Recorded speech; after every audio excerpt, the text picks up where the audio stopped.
to tu ešte nebolo, aby Mixmotor testoval to najvyššie z najvyššieho, to najlepšie z najlepšieho, to najluxusnejšie z najluxusnejšieho. Mercedes-Benz S500 dlhú verziu, keďže sa jedná o S500.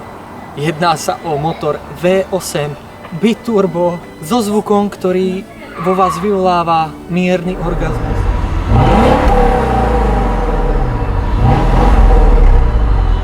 Tento motor ponúka 455 koní, ktoré zrýchlia za 4,6 sekundy z 0 na 100 km. Ale nebudeme to robiť drasticky, nebudeme trhať, mixovať, driapať. Jednoducho elegantné zrýchlenie, aby vás nezobudilo.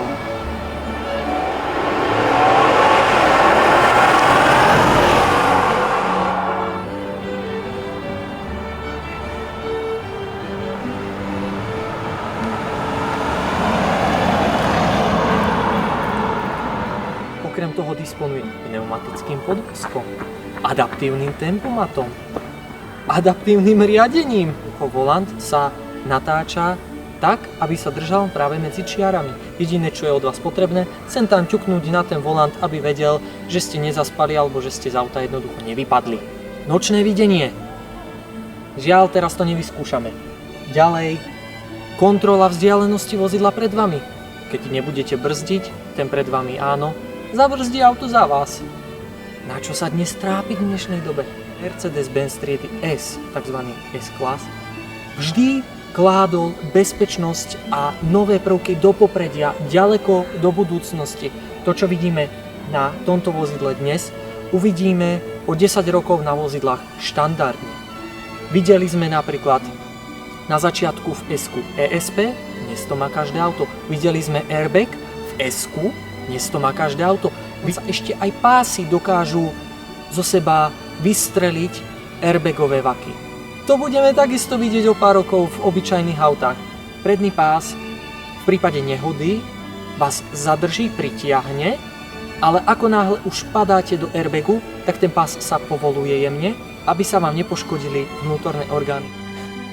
Predstavte si, že mediálny systém je v aute vybavený diaľkovým ovládačom, na ktorom si môžete prepínať pravú stranu, ľavú stranu a dokonca aj split view, to znamená rozdelený obraz, aby vpredu vodič videl iba napríklad navigáciu a jeho spolujazdec, aby mohol ďalej pozerať spokojne televíziu. A to všetko na jednom displeji. Okrem toho, že máte prezidentské kreslo s thajskou masérkou zabudovanou vo vnútri, tak máte ešte takúto vec. Aby ste boli oddelení od nejakého obchodného partnera na tejto druhej strane, tak si jednoducho sklopíte túto drevom vykladanú lakťovú opierku. Máte tu pripojenie na video, máte tu pripojenie na USB. Komu by to bolo málo?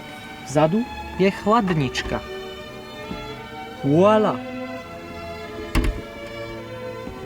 Zadné miesta asi už nejde spraviť lepšie, ale Mercedes to určite dokáže znovu v ďalšom modeli tejto vlajkovej lode S-Class.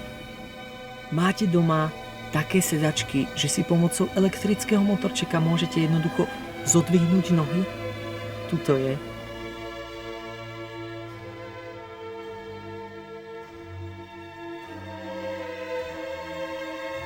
Predstavte si, že sedačku si môžete nastaviť v každom uhle. Jednoducho, máte nízko zadok, dáte si ho vyššie. Máte vysoko nohy, dáte si ich nižšie.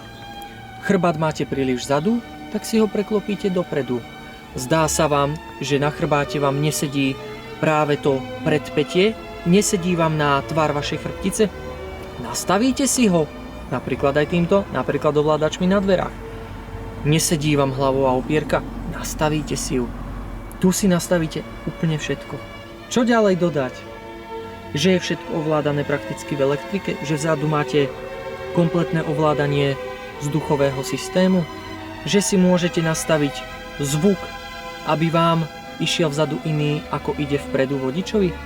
Že dostanete k autu aj slúchadlá, aby ste nevyrušovali. Poprípade Jeden sa môže zabávať s nastaveniami jeho sedačky, práve cez ovládač z thajskej masáže si to prestaví na lávové kamene a podobne. A takisto to môžem robiť aj ja.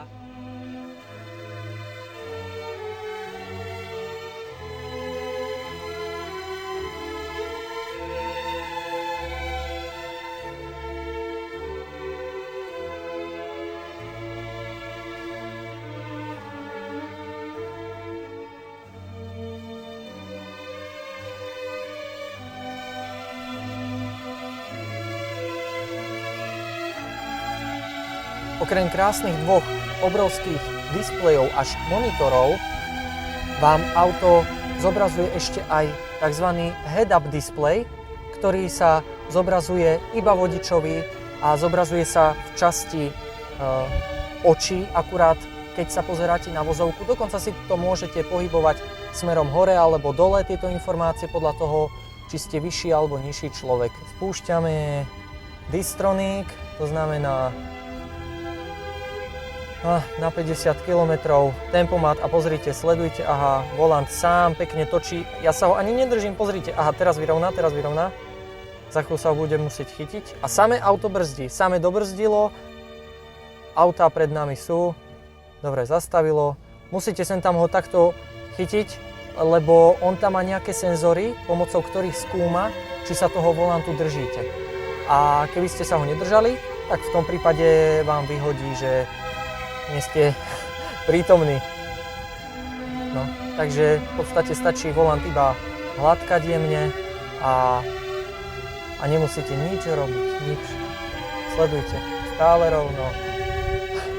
Je niečo pohodlnejšie? Asi už iba absolútne autonómne vozidlo, ktoré takisto vymyslel Mercedes a ktorý momentálne bol testovaný aj v uliciach Los Angeles a nevieme o žiadnej chybe, ktorá by sa tomuto autu stala.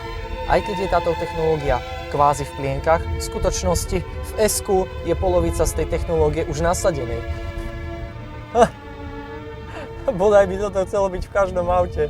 Prosím, Mercedes. Sledujte ten volant, aha. Jaj, počkať, nemá pravú čiaru. Problém je, že keď nemá obidve čiary, nemá sa čoho chytiť. No, to je ale chyba našich vozoviek, ktoré poznáte až príliš dobre, no.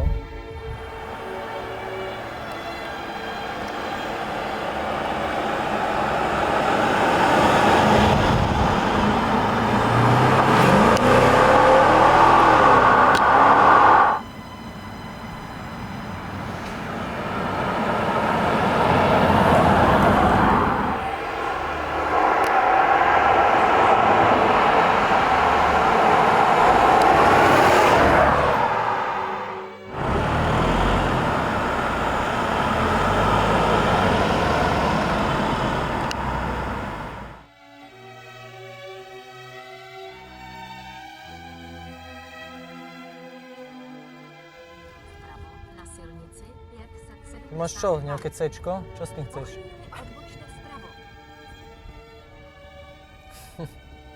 Nejaké C-čko sa na nás chcelo vytiahnuť. Ako C-čko je skvelá vec, ale prepáč, toto je S-ko. Nechcete dráždiť tú V8 v športovom režime. To je trhač, to je tiger. Viete, ako sa tvári človek Mercedes S500? Viete, ako sa tvári človek Mercedes S500, ktorý ho nemusí splácať?